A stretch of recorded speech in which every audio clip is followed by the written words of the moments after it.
이사야 12장 4절부터 6절까지 우리 다 같이 읽겠습니다. 그날에 너희가 또 말하기를 여호와께 감사하라. 그의 이름을 부르며 그의 행하심을 만국 중에 선포하며 그의 이름이 높다 하라. 여호와를 찬송할 것은 극히 아름다운 일을 하셨음이니 이를 온 땅에 알게 할지어다. 시온의 주민아 소리 높여 부르라. 이스라엘의 거룩하신 이가 너희 중에서 크시민이라 할 것이니라. 아멘. 여러분들은 세상에서 성공적 삶을 추구하십니까? 성경적 삶을 추구하십니까? 여러분, 교회는 세상에 존재하면서 성공적 삶을 추구해야 될까요? 성경적 삶을 추구해야 될까요? 만일 우리가 성공적 삶을 추구한다면 세상적 가치에 전복될 것입니다. 그러나 우리가 성경적 삶을 추구한다면 세상의 가치를 정복할 수 있을 것입니다. 세상에서 성공적 삶을 추구한다고 하여 성공이 보장되진 않습니다. 하지만 성경적 삶을 추구한다면 승리는 보장될 것입니다. 그러므로 우리는 모두, 그리고 이 세상에 존재하는 우리 교회 공동체는 성공적 삶이 아니라 성경적 삶을 추구해 가야 할 것입니다. 성경적 삶이 무엇일까요? 그건 바로 선교적 삶입니다. 이사야 12장은 앞장까지 기록된 예언들의 결말로서 구원의 찬양으로 마감됩니다. 이사야 선지자는 주로 유다와 예루살렘에 초점을 맞춰서 그들의 죄를 지적하고 또 그 죄에 필연적으로 뒤따르는 하나님의 심판에 대해서 경고했습니다. 그러나 동시에 하나님의 용서의 은혜를 선포하고 언약 백성을 위한 영광스러운 미래를 예언하고 있습니다. 그래서 11장과 함께 12장에서는 결론적으로 이스라엘을 향한 하나님의 구원을 부각시키고 이로써 그들에 대한 하나님의 계획은 심판이 아니라 구원이었음을 확증하고 있습니다. 12장은 장차 이사야를 통해 주신 모든 구원의 약속이 이루어지는 그날에 이스라엘이 하나님께 드릴 찬송시입니다. 마치 과거에 이스라엘이 출애굽을 하고 홍해를 건넌 직후에 하나님의 구원에 감사하여 찬양을 드렸던 것처럼 하나님의 크신 구원을 경험한 이스라엘 백성들이 그분의 놀라운 구원을 찬양할 것을 예언하고 있습니다. 그리고 그들이 찬양해야 될 내용은 다음과 같습니다. 오늘 우리가 함께 읽은 본문 4절을 좀 보시게 되면 그들의 찬양의 내용을 4가지로 명령하고 있습니다. 첫째, 그날에 너희가 또 말하기를 여호와께 감사하라. 여호와께 감사하라. 구원을 경험한 이스라엘 백성들이 드려야 될 찬양, 바로 하나님께 감사하는 것입니다. 그렇습니다, 여러분. 은혜로 구원받습니다. 아무런 공로 없이 전적인 하나님의 사랑으로 구원받지요. 그러므로 구원받은 모든 백성들의 최초의 찬양은 바로 감사이어야 할 것입니다. 둘째, 그의 이름을 부르라. 그의 이름을 부르라. 즉 하나님의 이름을 부르라는 것입니다. 여러분, 이름이라는 건 바로 그 대상의 인격과 본질을 담지요. 이름을 부른다는 건 무슨 말입니까? 바로 그분을 찾는다는 겁니다. 두 번째, 그들이 찬양해야 될 내용은 바로 이것입니다. 우리를 구원하신 하나님을 예배하는 것입니다. 하나님의 이름을 부르라는 것은 하나님을 예배하라는 것입니다. 그렇습니다. 죄의 종로로 타고 있었던 죄인들을 구원하셔서 하나님은 이제 그들이 더 이상 불의의 종으로 살지 않고 하나님의 종으로 사는, 하나님을 섬기는 예배자로 부르셨다는 겁니다. 구원받은 모든 백성들은 하나님을 예배해야 됩니다. 그리고 세 번째 명령입니다. 그의 행하심을, 즉 하나님께서 행하신 일을 만국 중에 선포하라는 것입니다. 그분이 행하신 일, 바로 구원이지요. 그분의 사랑과 은혜로 자신의 백성을 구원하신 바로 그 구원입니다. 그걸 선포하라는 겁니다. 여러분, 여기서 선포하라는 건 단순히 외치라는 말이 아니라 알게 하라는 겁니다. 하나님께서 행하신 그 구원의 일들을 모든 만민이 깨달아 알 수 있도록 증거하라는 의미입니다. 하나님의 행하심을 만국 중에 선포하라. 그리고 네 번째 명령입니다. 그의 이름이 높다 하라. 하나님의 이름이 높다 하라는 겁니다. 우리 성경에는 빠져 있는데 원래 원문을 보면 기억하라는 명령입니다. 기억하라. 즉 이런 겁니다. 모든 자신의 백성들을 구원하신 그 하나님의 놀라운 행위로 말미암아 하나님의 이름이 높아진 것을 기억하라는 거예요. 그리고 앞의 명령, 감사하고 예배하고 선포하는 이런 모든 행위로서 그 하나님의 구원을 기억하고 하나님을 높이며 그분을 영화롭게 하라는 것입니다. 감사하라, 예배하라, 선포하라, 높이라. 바로 이 네 가지의 명령이 미래에 구원받을 하나님의 백성들이 찬양해야 될 내용이었던 것입니다. 그런데 5절 말씀을 보게 되면 그 네 가지의 명령 중에 재차 반복하는 내용이 등장합니다. 왜 반복할까요? 중요하기 때문입니다. 네 가지 명령은 다 중요합니다. 그런데 그 중에서 재차 반복하며 강조하는 내용이 등장합니다. 여러분 오늘 본문 5절을 보시면 여호와를 찬송할 것은 극히 아름다운 일을 하셨음이니 이를 온 땅에 알게 할지어다. 여러분 극히 아름다운 일, 바로 그분이 행하신 일이겠죠. 4절에서는 그분이 행하신 일을 만국 중에 선포하라고 그랬는데 5절 보니까 극히 아름다운 일을 하셨으니까 그분을 온 땅에 알게 하라는 겁니다. 세 번째 명령, 바로 그분께서 행하신 일을 온 땅에 알려라, 만민에 선포하라고 하신 이 세 번째 명령을 지금 다시 반복하며 강조하고 있습니다. 극히 아름다운 일, 여러분 이 세상에 그 무엇과도 비교할 수 없는 가장 아름다운 일, 가장 탁월한 일, 가장 고귀한 일, 바로 하나님께서 베푸신 구원을 의미합니다. 그리고 이를 온 땅에 알게 하라는 겁니다. 여러분 여기서 온 땅에 알게 하라고 하는 의미는 지속적으로 오늘 세대마다 알리라고 하는 의미입니다. 전 세대를 통틀어서 이 세상 모든 만민에게 하나님께서 행하신 이 구원의 역사를 알게 하라는 의미인 것입니다. 4절과 5절의 내용은 구원받은 이스라엘 공동체의 찬양의 내용입니다. 특별히 앞장들의 예언을 토대로 생각해 볼 때 이스라엘은 죄악에 빠져서 심판을 받습니다. 하지만 하나님께서는 이스라엘의 남은 자들을 불러 모으셔서 그들을 구원하시고 이런 사역을 통해 이스라엘뿐만 아니라 온 인류를 멸망에서 구원하실 것입니다.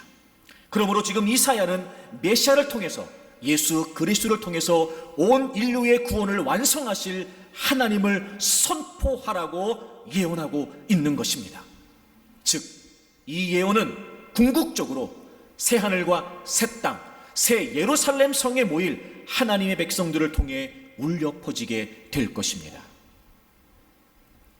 다시 말씀드리면 이 찬양의 내용은, 이 찬양에서 강조하고 있는 내용은 단순히 이스라엘 백성들에게만 해당되는 것이 아니라 바로 오늘을 구원받은 자들의 모임인 교회 공동체 지체로 살아가는 우리, 예수 그리스도 이름으로 구원받은 교회된 우리, 그리고 우리가 모여서 이룬 이 교회 공동체가 마땅히 해야 될 찬양과 감사라는 것입니다. 우리는 오늘 창립 40주년 감사주일 예배를 드리고 있습니다. 여러분 이사야서 12장의 말씀은, 이 예언은, 이 명령은 바로 오늘을 교회로 살고 있는 우리를 향하신, 지금 이 시대에 교회로 존재하고 있는 우리를 향하신 하나님의 명령인 것입니다. 사랑하는 교우 여러분, 하나님의 구원을 감사하십시오. 이제 여러분의 전 존재를 하나님께 내어드리는 예배자로 살아가십시오. 그리고 하나님께서 행하신 극히 아름다운 일, 그분께서 행하신 이 놀라운 구원의 역사를 모든 만민이 알 수 있도록 선포하십시오. 그리고 끊임없이 그분의 행하신 일들을 기억하면서 그분의 이름을 높이십시오. 바로 이것이 오늘을 교회로 살고 있는 우리가 해야 될 일입니다. 특별히 5절 말씀에 보시게 되면 그렇게 하나님을 찬송해야 될, 그렇게 온 땅에 알게 해야 될 이유를 극히 아름다운 일을 하셨기 때문이다 라고 기록하고 있습니다. 극히 아름다운 일. 여러분, 하나님께서 독생자 예수 그리스도를 희생하시면서 이루셨던 구원, 복음, 바로 이 좋은 소식, 이 세상 그 무엇과도 어떤 것과도 비교할 수 없는 가장 고귀하고 아름다운 일, 바로 이 복음을 위해서 우리가 이 땅에 존재한다는 것입니다. 우린 이 말씀 앞에서 끊임없이 물어야 됩니다. 교회의 정체성이 무엇인가? 우리의 존재의 이유가 무엇인가? 우리는 누구이며 누구를 섬기는 것인가? 우리의 역할은 무엇인가? 우리의 소명은 무엇인가? 하나님의 신실한 백성이 된다는 것은 무엇을 의미하는가? 우리는 우리의 삶에서 그 부르심을 어떻게 성취해야 할 것인가? 모두 바로 우리 교회 공동체의 정체성에 관한 질문입니다. 그리고 이 질문은 교회가 교회다워지기 위한 가장 시급한 질문입니다. 성경의 답은 분명합니다.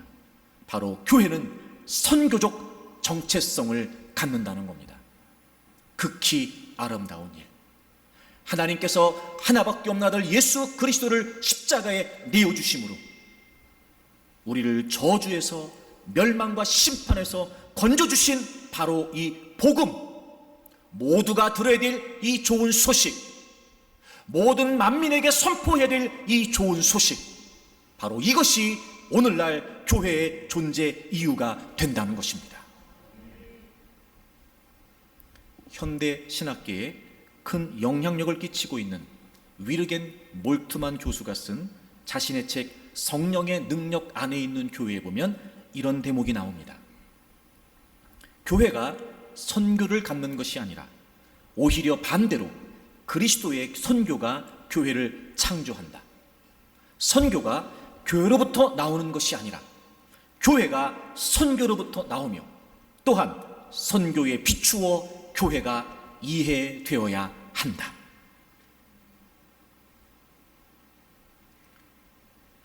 교회가 선교를 하는 게 아니고 선교 때문에 교회가 존재한다는 거예요. 선교는 교회 안에 국한된 그 어떤 일 중에 하나가 아니고 보다 더 큰 의미에서 선교는 하나님께서 우리에게 명령하신 우리의 정체성입니다. 그러므로 교회의 정체성은 바로 이 선교적 정체성을 갖는다는 겁니다. 교회의 정체성은 바로 이 성경에서 서술되고 있는 하나님의 선교라고 하는 측면에서 우리는 생각해야 됩니다. 미시오 데 하나님의 선교. 그것이 바로 오늘날 교회로 존재하고 있는 저와 여러분이, 그리고 오늘날 이 세상에 존재하고 있는 우리 교회 공동체가 잊지 말아야 될 가장 중요한 정체성입니다. 교회가 하나님께서 세우신 것이 맞다면 그것은 이 모든 민족과 열방과 관련한 하나님의 역사라고 하는 틀 안에서 위치와 기능을 발견하는 것이 옳습니다. 교회는 성경에서 펼쳐지는 하나님의 선교, 그리고 그 역사 안에서 교회가 하는 역할의 측면을 통해서 이해될 수 있다는 겁니다. 교회는 교회의 정체성을 이 하나님의 명령에 따라 하나님의 구속사에서 하시는 일에 참여함으로써 찾아야 된다는 겁니다. 교회의 정체성은 따라서 이 세상을 위한 하나님의 선교, 하나님의 목적에서 이해함으로써 형성되어야 됩니다. 교회가 존재하는 이유는 이 세상 속에서 이루시기를 원하시는 하나님의 선교에 기여한다는 겁니다. 이 내용을 성경을 통해서 확인해 보려고 합니다. 여러분, 여러 성경 구절을 찾아가면서 여러분에게 설명을 드리려고 합니다. 다소 긴 설명이 될 수도 있습니다. 하지만 제가 이후부터 설명드린 이 내용은 정말 중요합니다. 정말 중요합니다. 여러분, 부탁합니다. 집중해서 집중력을 잃지 말고 이후에 설명하는 내용들을 여러분이 주의 깊게 들으시기를 바랍니다. 이렇게 말씀을 통해 하나하나 우리가 찾아가는 가운데 하나님께서 우리에게 우리의 눈을 열어주셔서 아하, 교회로서 우리가 왜 존재하는지, 아하, 교회로서 내가 왜 존재하는지 우리의 분명한 비전을 하나님께서 깨우쳐 주시기를 바랍니다. 성경은 보편 역사입니다. 창조로부터 종말에 이르는 이 세상의 참된 이야기가 기록되어 있죠. 성경은 창조 세계 안에서의 인류에 대한 이야기입니다. 그리고 그 인류 안에서 하나님의 부르심을 받은 하나님의 백성들의 이야기입니다. 그리고 그 핵심에는 하나님의 목적에 의해 결정적으로 계시된 한 분, 예수 그리스도의 이야기가 있습니다.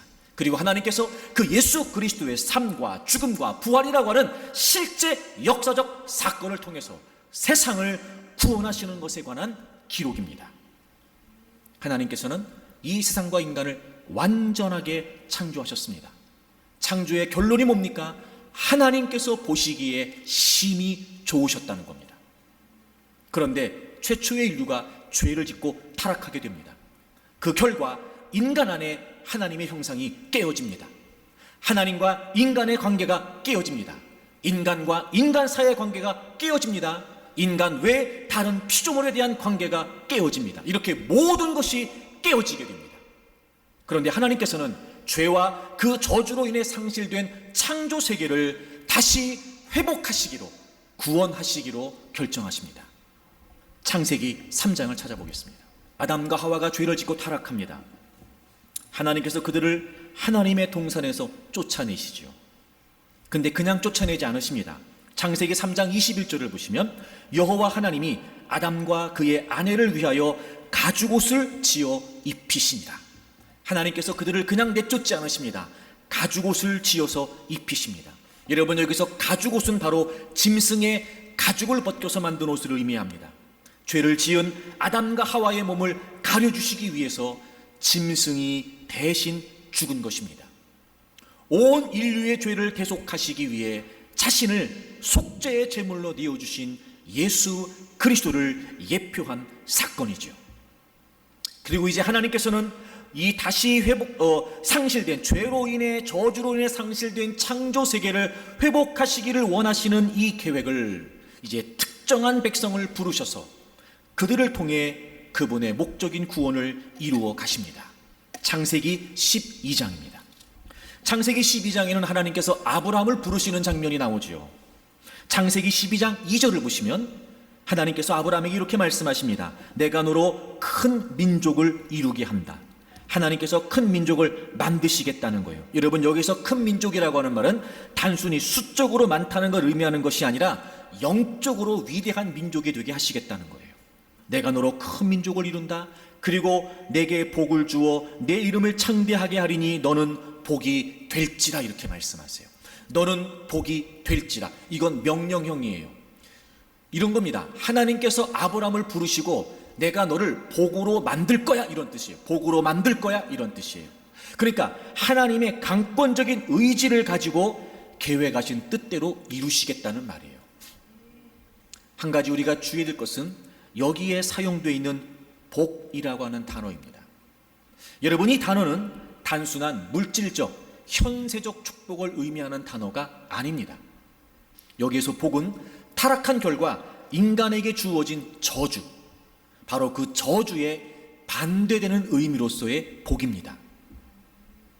회복, 치유, 구원, 바로 이런 의미가 여기에 기록되어 있는 단어, 바로 복입니다. 그도 그럴 것이, 여러분 3절을 보세요. 너를 축복하는 자에게 내가 복을 내리고 너를 저주하는 자에게 내가 저주하리니. 그 다음 보세요. 땅의 모든 족속이, 여러분 아브라함 한 사람만이 아닙니다. 아브라함의 가문만이 아닙니다. 땅의 모든 족속이 너로 말미암아 바로 그 복을 얻게 될 것이라는 겁니다. 모든 족속이.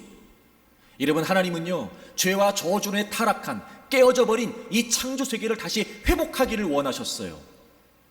그리고 이제 한 백성을 선택하셔서 하나님의 뜻을 이루어 가십니다. 아브라함을 부르시죠. 그리고 아브라함을 통해 그 계획을 분명히 말씀하세요. 너를 통해 모든 민족이 바로 이 복을, 즉 회복을, 구원을 얻게 될 것이라는 겁니다. 동일한 내용을 하나님은 아브라함에게 2번 더 말씀하시고 이삭에게 1번, 야곱에게 1번, 이렇게 모두 4번을 반복하십니다. 그리고 비슷한 내용으로 5번 내지 6번이 거듭 반복되어 등장합니다. 모든 민족, 모든 족속. 이미 하나님께서는 아브라함을 부르실 때부터, 즉 이스라엘 민족을 선택하실 때부터 모든 민족과 열방을, 이 창조 세계를 염두에 두고 계셨다는 겁니다. 그리고 이제 이스라엘이 형성되고 하나님께서는 그들을 출애굽하시고 시내산에서 하나님과 언약을 맺으시는 장면에 이 의지를 그대로 드러내십니다. 여러분, 출애굽기 19장입니다. 4절에 하나님께서 그들을 구원하셨다는 말씀을 하십니다. 그리고 5절에 보시면 세계가 다 내게 속하였다. 그렇죠, 여러분. 이스라엘만 하나님께 속한 것이 아니라 모든 민족과 열방, 이 모든 피조의 세계는 다 하나님께 속한 것입니다. 세계가 다 내게 속했다. 그러면서 6절에 보시면 너희가 내게 대하여 제사장 나라가 되며 거룩한 백성이 되리라. 너희는 내게 대하여 제사장 나라가 된다. 여러분, 여기서 제사장 나라가 된다는 건 무슨 말이냐면 바로 그 제사장이 하고 있었던 역할을 상징합니다. 이스라엘은 하나님과 하나님을 믿지 않는 이방 백성들 사이에 중재 역할을 하는 제사장적 나라가 된다는 거예요. 온 세계가 다 하나님의 백성입니다. 하나님은 이스라엘을 선택하셨죠. 왜요? 이스라엘만 구원하시기 위함이 아니라 모든 민족과 열방을 다시 구원하시기 위함이셨습니다. 말씀해 주시는 거예요. 모든 세계가 다 내게 속했다. 너희들은 제사장 나라가 된다. 즉 하나님과 이방인들 사이에서, 하나님과 하나님을 믿지 않는 다른 족속들 사이에서 이스라엘은 중재 역할을 하게 된다는 겁니다. 그런데 이스라엘은 하나님께서 자신들을 선택하신 이유를 잊고 선민 사상에 빠지게 됩니다. 자기들만 선택된 하나님의 백성이라고 하는 자만심에 빠지게 됩니다. 하나님께서는 계속해서 그들에게 말씀하셨지만 그들은 듣지 않았습니다. 하나님께서는 아브라함과 그에게서 나올 민족을 택하셔서 모든 민족을 위한 복을 감당하게 하십니다. 그런데 이스라엘은 온 인류를 위한 하나님의 구속적 목적의 도구가 되도록 부르심을 받았지만 그들은 그 부르심을 받아들이는 일에서 실패했습니다. 그래서 이스라엘은 하나님의 심판을 받습니다. 그리고 하나님께서는 예수님을 보내시죠. 여러분, 예수님이 이 땅에 오신 목적은 분명합니다. 바로 복음 때문입니다. 마가복음 1장을 찾겠습니다. 예수님께서 공생애를 시작하시면서 제일 먼저 선언하신 말씀입니다. 마가복음 1장 14절입니다. 자, 이제 좀 더 중요한 개념이 나옵니다. 마가복음 1장입니다. 14절, 요한이 잡힌 후에 예수께서 갈릴리에 오셔서 하나님의 복음을 전파하십니다. 여러분, 예수님이 오셔서 뭘 하셨냐면 복음을 전파하셨어요. 근데 그 복음을 뭐라고 설명해요? 하나님의 복음이라고 설명합니다. 여기서 하나님의 복음이라고 하는 의미는 바로 하나님께 속한 복음, 하나님께로부터 위탁받은 복음이라는 거예요. 그러니까 이 복음은 누구의 복음인 거예요? 하나님의 복음인 거예요.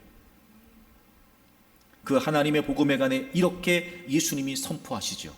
때가 찼고 하나님의 나라가 가까이 왔으니 회개하고 복음을 믿으라. 복음의 내용입니다. 때가 찼다. 여기서 때라고 하는 것은 그저 흘러 지나가는 물리적인 시간을 말하는 것이 아니라 하나님께서 작정하신 때가 됐다는 거예요. 특정 목적이 이루어지는 때. 자, 이제 때가 찼다. 즉 그 때가 성취될 때가 됐다는 거예요. 다시 말해 하나님께서 예수님을 통해 지금 막 그 하나님의 구원 사역을 성취하고 계신다는 것을 의미하는 겁니다. 그리고 예수님께서 말씀하세요. 하나님의 나라가 가까이 왔다는 거예요. 이런 복음이 뭡니까? 하나님의 나라가 가까이 왔다는 거예요. 예수님은 하나님의 복음으로 이 땅에 오셨습니다. 하나님의 복음을 선포하기 오셨습니다. 복음이 뭐예요? 하나님의 나라가 가까이 왔다는 거예요. 그러니까 이제 회개하고 그 복음을 믿으라는 겁니다. 하나님의 나라, 하나님의 나라. 여러분 정말 중요합니다. 하나님께서 최고의 주권을 가지고 다스리는 그분의 왕적 통치를 의미합니다. 여러분 아시죠? 나라를 구성하는 3요소, 주권, 국민, 영토. 하나님의 나라도 이 세 가지가 있습니다. 주권, 하나님의 통치권이 있습니다. 국민, 그분의 통치에 순응하는 하나님의 백성들이 있습니다. 영토, 그분의 통치가 미치는 모든 영역을 포함합니다. 바로 하나님의 나라라는 것은 하나님께서 최고의 주권을 가지고 다스리시는 그분의 통치를 의미합니다. 이 하나님의 나라라고 하는 의미는, 단어는, 개념은 사복음서에 빈번히 등장합니다. 마태복음에 보시게 되면 하나님의 나라라고 하는 단어보다는 천국 혹은 하늘나라라고 하는 단어가 또 나와요. 다른 개념이 아니라 왜 마태복음에서는 하나님의 나라가 아니라 하늘나라 혹은 천국으로 사용됐냐면, 당시의 유대인들은요, 하나님의 이름을 일상적으로 부르는 걸 굉장히 꺼려했습니다. 그걸 불경스럽다고 생각했어요. 그런 당시의 배경 때문에 하나님의 나라인데 하나님이라고 하는 표현 대신 하늘이라는 표현을 쓴 거예요. 우리가 보통 하늘나라, 천국이라고 말하는 것도 원래는 하나님의 나라를 의미합니다. 제가 이제 설명을 드리겠습니다만, 이 말씀을 통해서 천국에 대한 개념도 좀 우리가 달라지면 좋겠어요. 하나님의 나라입니다. 하나님의 나라. 그 하나님의 나라가 가까이 왔다. 매우 가까이 왔다는 거예요. 그러니까 예수님과 더불어 하나님의 나라가 이미 시작됐다는 겁니다. 자, 그럼 여러분, 예수님께서 선포하신 복음, 그 복음의 내용이 뭐예요? 하나님의 나라가 가까이 왔다는 선언입니다. 자, 그럼 하나님의 나라가 구체적으로 뭐냔 말이에요. 바로 이 만물에 대한 하나님의 주권적인 통치가 이루어지는 건데, 바로 메시아 예수 그리스도를 통해서 이 창조의 세계가 죄와 그 저주로부터 회복되는 것을 의미합니다. 결론적으로 말씀을 드리면 이 하나님의 나라는 예수 그리스도 안에서 종말로서의 우주적 구원이 완성되는 것을 의미합니다. 자, 이사야 11장을 찾겠습니다. 이사야 11장은 메시아의 통치와 그분의 왕국에 대한 예언을 기록하고 있습니다. 그래서 예수 그리스도를 통해서 어떤 회복의 역사가 있을 것인지에 관해 이사야가 예언하고 있는 내용입니다. 그런데 6절부터 8절까지의 내용을 보시게 되면 모든 우주 만물이, 이 자연 만물까지 포함하는 회복을 기록하고 있어요. 창조의 세계가 죄로 인해 원수 관계로 변질된 이 창조의 질서에 대한 온전한 회복을 기록하고 있습니다. 여러분 6절 보실까요? 6절. 그때에 바로 예수 그리스도의 나라, 주님의 나라, 하나님의 나라가 이루어지는 그때에 보세요. 이리가 어린 양과 함께, 여러분 강자인 이리가 약자인 어린 양과 함께, 표범이 어린 염소와 함께, 강자인 표범과 약자인 어린 염소가 함께 눕는다. 함께 거한다는 거예요. 여러분, 지금의 동물의 세계는 어떻습니까? 먹고 먹히는 약육강식의 세계입니다. 그 세계가 이제 창조의 모습으로 다시 돌아간다는 거예요. 죄로 인해서 타락된 이전, 바로 그 창조의 원래 모습을 회복한다는 의미를 갖습니다. 게다가 뒷부분에 보시면 어린 사자, 살진 짐승이 함께 있는데 누구에게 끌린대요? 어린 아이에게 끌린대요. 이 어린 아이가 그 모든 동물, 강자와 약자가 더불어 함께 사는 그 모든 동물을 이 어린 아이가 이끌어 간다는 거예요. 여기서 어린 아이라고 하는 단어는 말 그대로 아주 힘이 약한 어린 아이들을 의미한다고 합니다. 이 어린 아이가 야생동물들이 포함된 모든 짐승들을 인도하는 역할을 하게 된다는 거예요. 하나님의 나라가 임하게 되면. 하나님께서 천지를 창조하실 때 인간에게 주신 사명 중에 하나가 뭐예요? 땅을 정복하고 다스리는 거죠. 바로 그 책임이 다시 회복된다는 것을 의미합니다. 7절을 보세요. 암소와 곰이 함께 먹는답니다. 천적 관계인 동물들이 이전의 창조 질서로 회복된 모습에 대해 기록하고 있습니다. 암소와 곰이 함께 먹는다. 여러분, 여기에 사용된 먹는다라고 하는 단어는요, 초식 동물들이 풀을 뜯어먹는 행위를 표현한다고 합니다. 초식 동물들이.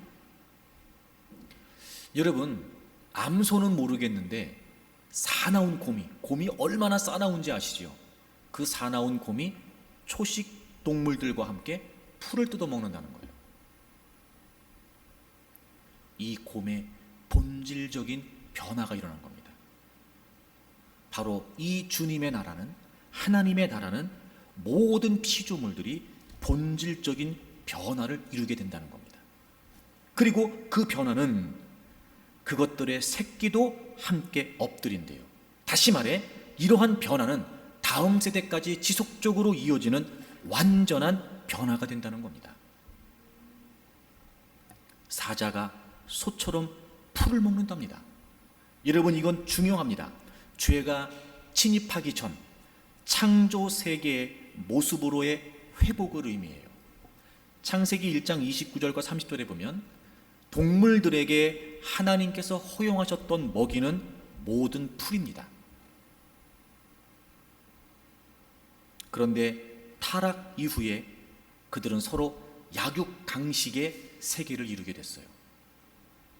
하지만 하나님의 나라가 임하게 되면, 예수 그리스도를 통해서 하나님의 나라가 이루어지게 되면 이런 모든 것들이 창조의 질서로 다시 회복된다는 겁니다. 8절을 보실까요? 독사와 어린아이가 함께 장난한다. 젖먹는 아이가 독사의 구멍에서 장난한답니다.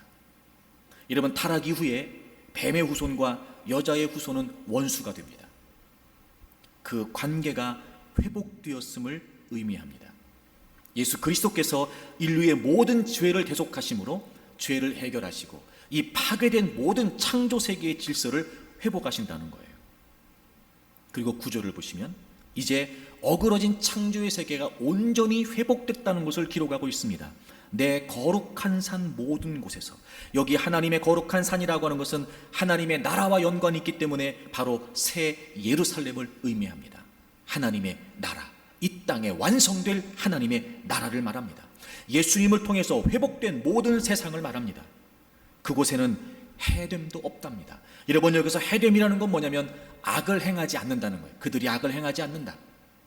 상함이 없답니다. 그들이 멸하지 않는다. 이 상한다라고 하는 영적인 영혼을 포함한 타락과 부패가 없을 것이라는 의미입니다.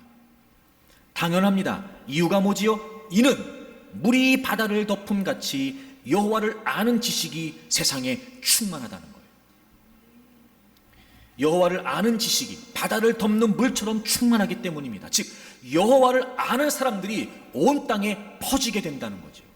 하나님을 아는 지식이 모든 피조물들에게 충만하기 때문에 더 이상 해됨도 없고 더 이상 상함도 없습니다. 더 이상 죄도 없고 더 이상 부패나 타락도 없습니다. 창조의 세계뿐만 아니라 우리 인간들도 창조의 모습, 본래의 모습으로 회복되는 걸 의미하죠. 그리고 10절에 보시면 예수 그리스도께서 이새의 뿌리에서 한 싹이 난다. 바로 예수님이죠. 그분이 만민의 기치가 되신다, 이렇게 되어 있어요. 이 기치라고 하는 말은 깃발이라는 말이에요. 쉽게 말하면 모든 만민이 예수 그리스도에게로 모인다는 거예요. 우리의 구주 되신, 우리의 죄를 대속하시는 구세주 되신 그 예수 그리스도를 믿는 모든 사람들은 바로 그 예수 그리스도께로 모이게 될 겁니다. 그게 하나님의 나라입니다. 하나님의 나라는 파괴된 창조 질서가 회복된 나라를 의미합니다. 다시 변질되지 않습니다. 완전하고 영원한 회복입니다. 죄가 제거됨으로 이제 참된 평화, 샬롬이 모든 영역에 이루어지게 됩니다. 하나님과 인간 사이에, 인간과 인간 사이에, 그리고 인간 외의 피조물 사이에 바로 이 하나님의 나라가 이루어진다는 겁니다. 여러분, 이게 구원이에요. 놀랍지 않습니까, 여러분? 여러분, 이게 복음입니다. 이게 하나님의 나라입니다. 기대되지 않으십니까? 그래서 원래 구원이라고 하는 말은 온전해진다는 의미예요. 상처가 치유되고, 깨어진 것이 고쳐지고, 매인 것이 놓여지고, 즉 창조의 세계가 그 죄와 저주로부터 회복되는 것, 죄가 온전히 씻겨짐으로 말미암아 창조 세계가 원래 그 목적으로 회복되는 것, 그것이 구원입니다. 그럼 복음이 이렇게 하나님의 나라의 도래를 선포하는 것이므로 복음은 근본적으로 종말론적인 의미를 갖는 종말론적인 메시지입니다. 즉 끝, 이 세상의 끝, 종말 말입니다. 여러분, 우리가 종말을 이해할 때 단지 연대순으로 다가오는 가장 마지막이라고 하는 의미가 아니라 지금 모든 역사가 향해 움직이는 궁극적인 목표에 대한 것입니다. 마태복음 24장을 찾겠습니다. 마태복음 24장 14절을 보시면 이 천국 복음이 모든 민족에게 증언되기 위하여 온 세상에 전파되리니 그제야 끝이 오리라. 여러분이 끝이라고 하는 말은요, 단순히 시간이 흘러가면 끝이다, 이게 아니에요. 분명한 하나님의 목적, 이 하나님의 나라, 이 하나님의 선교라고 하는 목적을 향해 가고 있다는 겁니다. 천국 복음이 뭐예요? 하나님의 나라. 하나님의 나라가 가까이 왔다라고 하는 이 천국 복음이 모든 민족에게 증언되기 위해 온 세상에 전파된대요. 즉 하나님께서 이 역사의 시간표 안에 계획하고 계신 그 의도, 바로 이 하나님의 나라의 복음이 다 선포되면 그러면 그때 끝이 된다는 거예요. 이 종말이라고 하는 의미는 모든 역사가 향해 움직이는 궁극적인 하나님의 목표를 의미합니다. 그러니까 복음은 예수님 안에 존재하는 이 역사 목표에 대한 선언입니다. 성부 하나님께서 원하시는 것은 바로 이 하나님의 나라의 완성이기 때문에 그렇습니다. 그런데 예수님께서 이 하나님의 나라가 가까이 왔다라고 말씀하십니다. 이 가까이 왔다는 말, 하나님의 나라가 이미 시작됐지만 아직 완성되지는 않았다는 뜻이에요. 그래서 오늘을 살고 있는 우리에게 있어서 하나님의 나라는 이미 예수 그리스도 안에서 시작됐는데 아직 완성되지 않은 것입니다. 하나님의 나라는 그래서 미래이며 현재입니다. 현재, 미래 모두입니다. 지금 존재하는데 아직 완성되지 않은 것입니다. 지금 여기 있습니다. 그리고 분명히 이루어질 것입니다. 하나님의 나라는 현재입니다. 물론 완전하지 않지만 예수 그리스도를 믿는 모든 사람들은 예수님을 통해서 우리에게 지금 여기서 그 은혜와 화평을 맛볼 수 있습니다. 그 예수 그리스도를 믿는 모든 사람들은 바로 하나님의 나라의 능력이 작동하는, 즉 하나님의 통치를 받는 하나님의 영역 안으로 들어오게 됩니다. 물론 불완전합니다. 그러나 현재입니다. 이미 시작된 것입니다. 그리고 하나님의 나라는 미래입니다.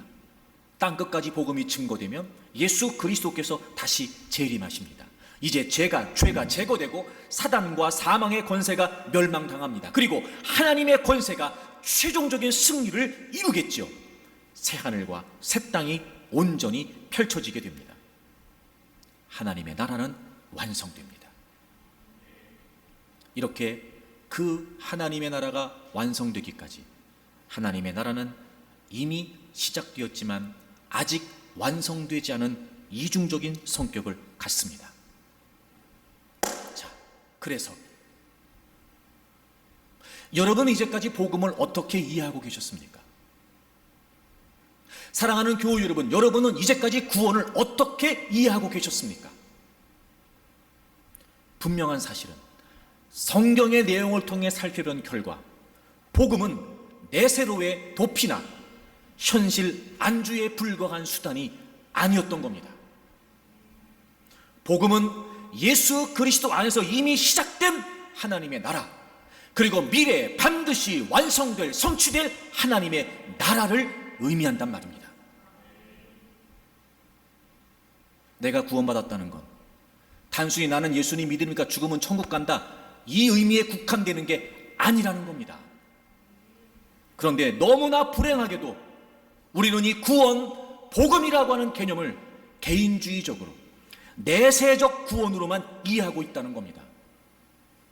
결과 교회 공동체의 존재, 교회 공동체의 정체성을 훼손해가면서 교회의 선교, 하나님의 선교에 대단히 부정적인 영향을 미치고 있습니다.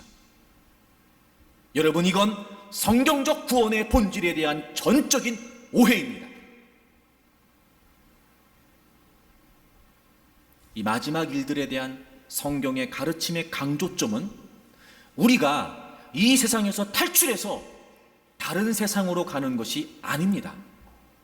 다시 새롭게 되고 변화된 창조 세계를 다스리기 위해서 예수 그리스도께서 영광 가운데 이 세상에 다시 오시는 것에 든단 말이에요. 우리는 딴 세상으로 간다고 생각해요. 근데 주님은 다시 오신답니다. 복음, 구원은 다른 세계로의 탈출이 아닙니다. 오히려 이 세상에서 일어나는 하나님의 궁극적인 승리, 전 우주적 회복, 새하늘과 새 땅이 펼쳐지는 것입니다. 이 세상으로부터 해방된 영혼의 불멸이 아니라 우리 몸의 부활이며 이 피조의 세계의 재창조를 의미합니다. 요한계시록 21장을 찾겠습니다. 1절을 보시면, 또 내가 새하늘과 새 땅을 보니, 새하늘과 새 땅, 하나님의 나라죠, 천국이죠. 지금 사도 요한이 하나님의 은혜를 통해 환상을 봅니다. 새하늘과 새 땅, 처음 하늘과 처음 땅은 없어졌대요. 그러니까 지금 우리가 살고 있는 이 물적인 세계는 어떻게 된 거예요? 없어지는 거예요. 2절을 보세요. 또 내가 보매 거룩한 성 새 예루살렘이 하나님께로부터 하늘에서 내려온대요. 자, 사도 요한이 새하늘과 새 땅이 펼쳐진 광경을 지금 보고 있습니다. 물론 처음 하늘 처음 땅은 없어졌습니다. 이 물리적 세계는 아니에요. 근데 보니까 새 예루살렘, 거룩한 성 새 예루살렘이 하나님으로부터 어떻게 된대요? 이 세상에 하늘에서 내려온대요. 여러분, 거룩한 성 새 예루살렘도 내려온다네요. 하나님께로부터 말이죠. 주님도 다시 오신다네요. 이 창조의 세계가, 이 피조의 세계가 온전히 창조의 질서를 다시 회복한다네요. 근데 우리만 딴 데로 간다고 생각하고 있어요, 지금. 여러분, 우리가 지금 구원과 복음에 관해 심각하게 오해하고 있는 겁니다. 그럼 왜 이 하나님의 나라가 이미 시작됐는데 아직 완성되지 않고 있는 걸까요? 이 시간의 간극의 의미가 과연 뭘까요? 베드로후서 3장을 찾겠습니다. 베드로후서 3장 9절을 우리 다 같이 한번 읽어보겠습니다. 시작. 주의 약속은 어떤 이들이 더디다고 생각하는 것 같이 더딘 것이 아니라 오직 주께서는 너희를 대하여 오래 참으사 아무도 멸망하지 아니하고 다 회개하기에 이르기를 원하시느니라. 아멘. 이미와 아직 사이의 이 시간의 간극의 의미가 뭐예요? 하나님께서는 모두가 다 회개하고 구원받기를 원하시는 거예요. 여러분, 여기에 교회의 존재의 이유가 있습니다. 예수 그리스도를 통해서 이미 하나님의 나라는 도래했습니다. 그러나 아직 완성되진 않았습니다. 이미와 아직이라고 하는 시간의 간극 사이에 교회가 존재합니다. 예수님께서 성육신 하셨습니다. 이 세상을 향하신 하나님의 뜻인 구원을 십자가에서 다 이루시고 부활하고 승천하셨습니다. 성령님을 약속해 주셨고 약속대로 성령님께서 오셨습니다. 그리고 사도행전의 이야기가 시작되죠. 바로 사도행전의 이야기는 교회의 이야기입니다. 주님께서는 주님의 몸된 교회를 성령님을 통해 세워가시고 그 성령님의 역사로 말미암아 교회를 통해 주님은 계시지 않지만 이 하나님 나라의 일을 그 교회에 맡겨주신 겁니다. 이미와 아직 사이에 교회가 존재합니다. 예수님께서 요한복음 17장에서 아버지께서 나를 세상에 보내신 것 같이 나도 그들을 세상에 보냈다라고 말씀하십니다. 교회는 그리스도 안에서 성취되고 성령 안에서 주어진 이 역사의 끝 하나님의 나라를 모든 민족과 땅 끝까지 알리는 부름받은 하나님의 백성들입니다. 만약 하나님의 나라가 그 놀라운 능력 가운데 명백하게 드러났다면 역사는 그 목표에 도달한 거지요. 더 이상 회개할 수 있는 여지가 없다는 겁니다.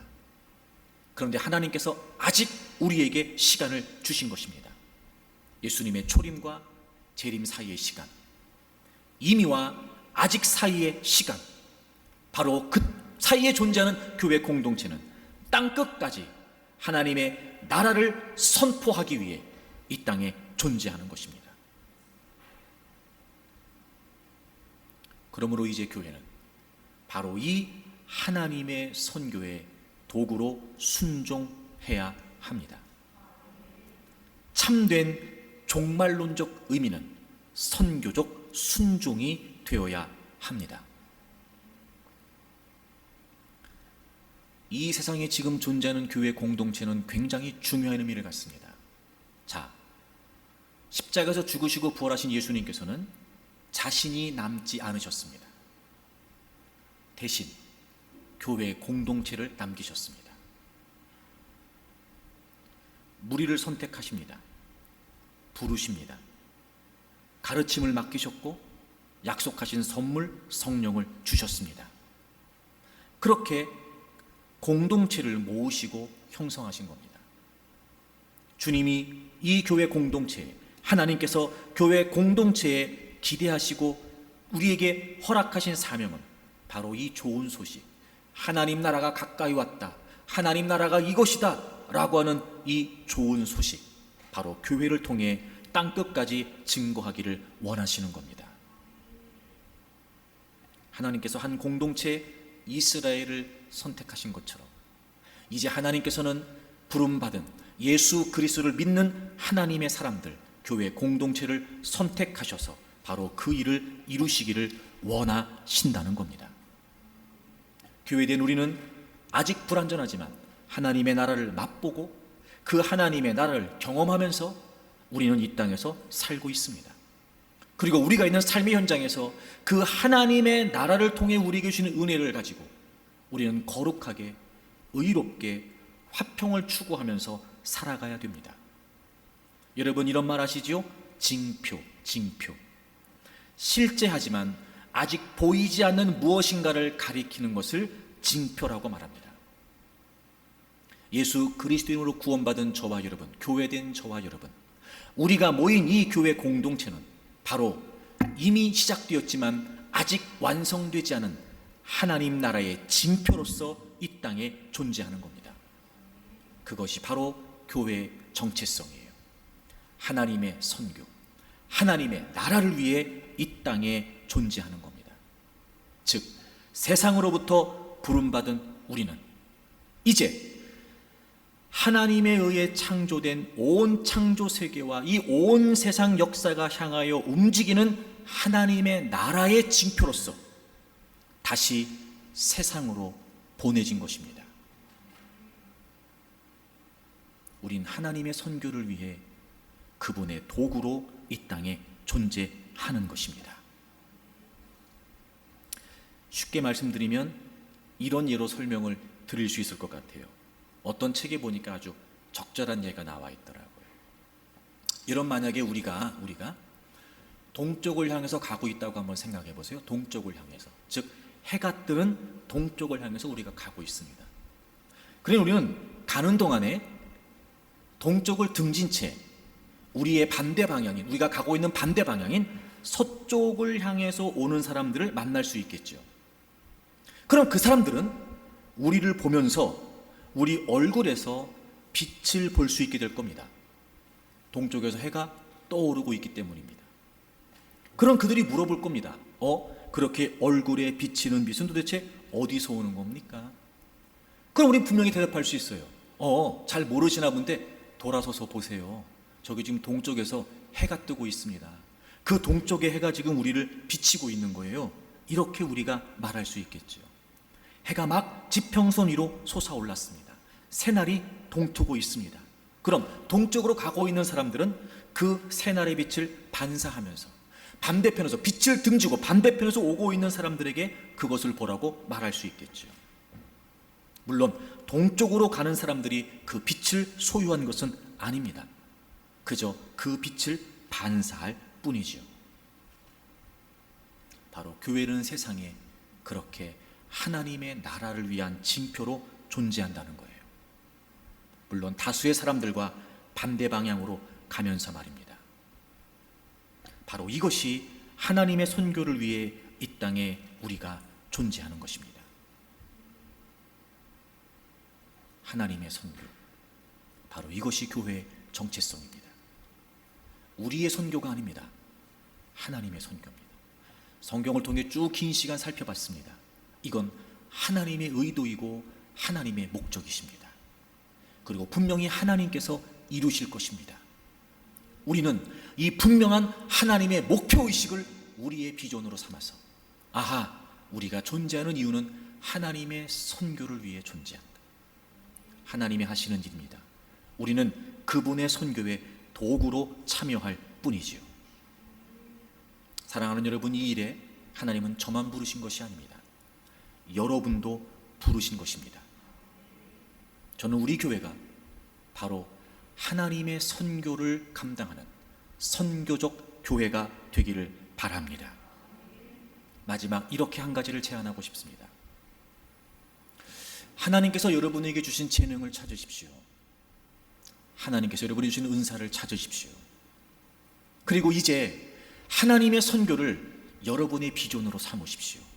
즉, 여러분이 있는 모든 삶의 현장에서, 여러분과 만나는 모든 사람들과의 관계 속에서 이제 여러분은 하나님의 선교를 감당하는 선교사가 되는 겁니다. 여러분의 삶의 자리가 선교의 자리가 되는 겁니다. 가정이, 직장이, 여러분의 사업장이, 여러분이 여러 사람들과 어울려 있는 그곳이 이제 여러분의 선교의 터전이 되는 것입니다. 하나님의 선교가 여러분의 비전이 되어야 됩니다. 물론 다 똑같은 일을 할 수는 없을 겁니다. 여러분 한 분 한 분에게 하나님 주신 은사와 재능이 다르겠죠. 여러분 그 일을 위해, 하나님의 선교를 위해 내가 무엇을 할 수 있을까 고민하십시오. 이제부터 우리 교회는 그렇게 하나님의 선교를 위해 자신에게 주신 재능과 은사를 따라 감당하려고 하는 분들을 지원하고 기도하고 후원할 것입니다.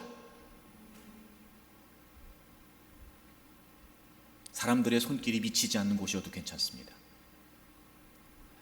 누구라도 쉽게 할 수 없는 자리도 있을 수 있을 겁니다.